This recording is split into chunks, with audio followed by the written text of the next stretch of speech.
నమస్తే, welcome to hash you. నేను మీ రాజేష్.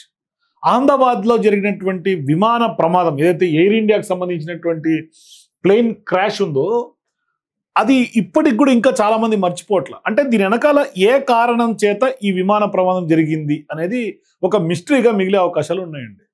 ఎందుకంటే గత నెలలో జరిగింది, దాదాపుగా 240 మంది అనుకుంటా నాకు తెలిసి మొత్తం ప్రాణాలు కోల్పోయారు. ఒకే ఒక వ్యక్తి 11A సీట్ అదృష్టవశాత్తు సీట్తో సహా బయటపడడంతో బతికిపోయాడు. కానీ దాని మీద భిన్న కథనాలు వచ్చినాయి, భిన్న కోణాలు వచ్చినాయి.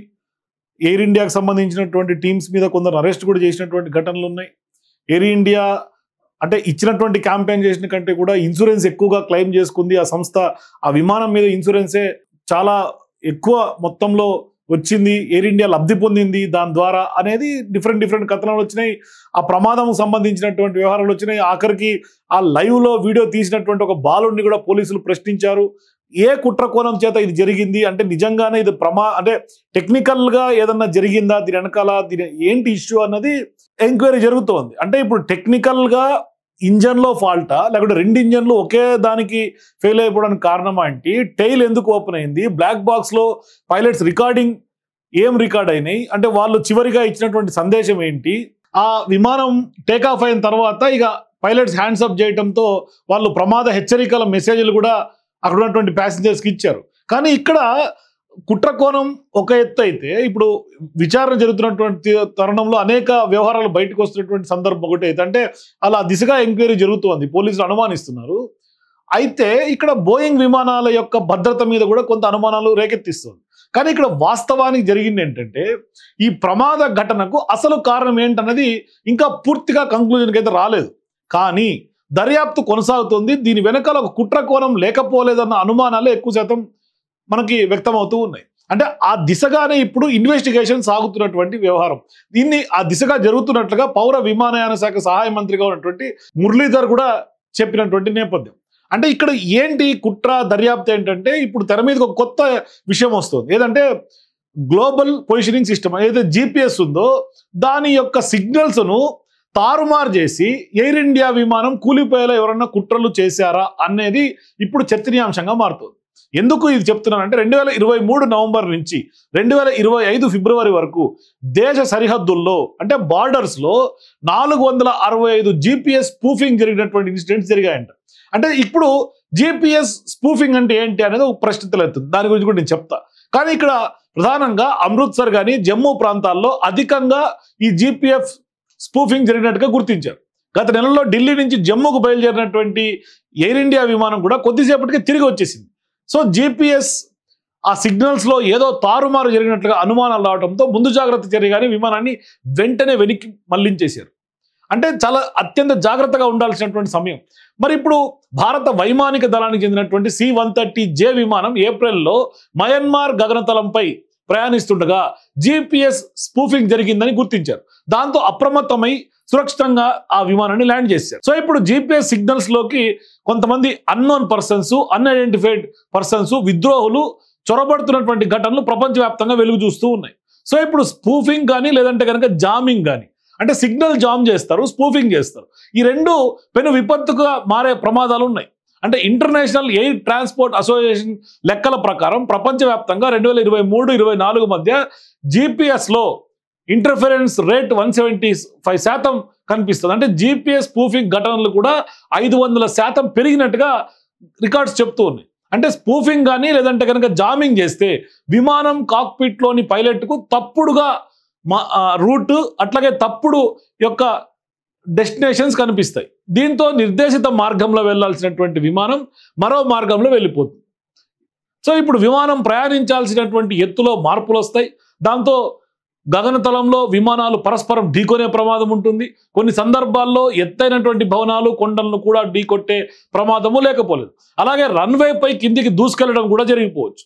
అంటే ఈ సిగ్నలింగ్ వ్యవస్థ ఇప్పుడు చూపిస్తున్నట్టుగా ఈ సిగ్నలింగ్ వ్యవస్థలో వాటిని అన్ఐడెంటిఫైడ్ పర్సన్స్ ఎంటర్ అయిపోయి దాన్ని మ్యానిపులేట్ చేసి 2 రకాలుగా సిగ్నలింగ్ వ్యవస్థని చేయొచ్చు. ఒకటి ఉన్నటువంటి సిగ్నలింగ్ని గందరగోళం సృష్టించడం, 2 ఆ సిగ్నల్స్ని జామ్ చేసేయటం. అంటే జామ్ చేయటం అంటే వారికి సిగ్నల్స్ బంద్ అయిపోతాయి.